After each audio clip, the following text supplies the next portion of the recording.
à tous, l'Olympique lyonnais a semble-t-il trouvé la voie à suivre, comme le souligne le journal L'Équipe aujourd'hui. Après sa victoire 3-1 sur Benfica, l'OL a décroché une victoire porteuse d'espoir en vue d'une qualification en 8e de finale de la Ligue des Champions.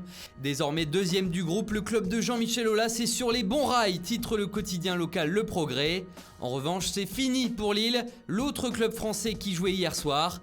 En s'inclinant 4-1 à Valence, les Dogs sont toujours bons derniers de leur groupe, à 6 points du 3e. Autant dire qu'il ne reste plus qu'une chance très infime de décrocher une place en Ligue Europa. En Angleterre, Chelsea a régalé et le Daily Star n'en revient toujours pas. Au terme d'une soirée et d'un scénario incroyable, les Blues ont arraché le point du match nul face à l'Ajax Amsterdam. Mené 4-1 à la demi-heure de jeu, Stamford Bridge a vibré 3 fois en 11 minutes pour voir leurs joueurs revenir à 4 partout. Le Daily Mirror en perd même ses mots. Pour, s'exclame le tabloïd britannique, qu'on ne peut pas traduire littéralement, mais cela démontre bien l'exaltation commune dans la presse anglaise.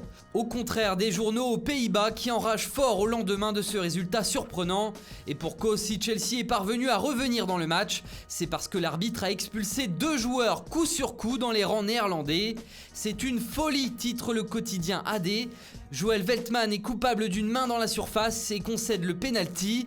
Juste avant, l'arbitre avait laissé l'avantage après un tacle en retard de Daley Blind. Les deux fautifs ont chacun récolté un deuxième carton jaune, ce qui a, en plus du penalty, provoqué une inédite triple peine à l'Ajax. Tout perdre sur une action, c'est rageant forcément. En Espagne, on a eu le droit à un petit Barça, comme le souligne Mundo Deportivo. À domicile, les Barcelonais n'ont rien pu faire de mieux qu'un 0-0 face au Slavia Prague. Un résultat là aussi surprenant, que le journal Sport explique en un mot, coincé. Le Barça s'est retrouvé sans solution face au bloc tchèque, qui a réalisé un match parfait. Après la défaite en championnat ce week-end face à l'Levante, le quotidien catalan L'Esportiu est déçu de ne pas avoir vu de réaction de la part des Blaugrana et pointe du doigt le triste jeu de l'entraîneur Valverde. Au Real, le journal AS fait honneur à Karim Benzema aujourd'hui sur sa une, car l'attaquant français peut rentrer encore un peu plus dans l'histoire du club ce soir face à Galatasaray.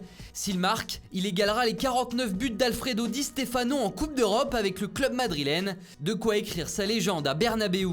Enfin en Italie, c'est Antonio Conte, le coach de l'Inter, qui fait du bruit.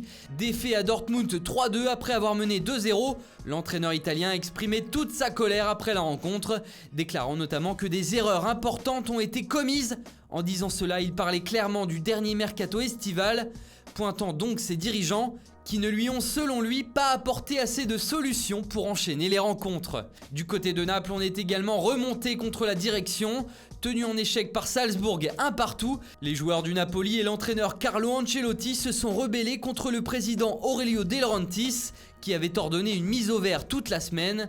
Le bus du club a quitté le stade en direction du centre d'entraînement vide, les joueurs ayant tous décidé de rentrer chez eux contre l'avis du président. Voilà, c'est tout pour aujourd'hui, bonne journée à tous et à très vite sur Foot Mercato.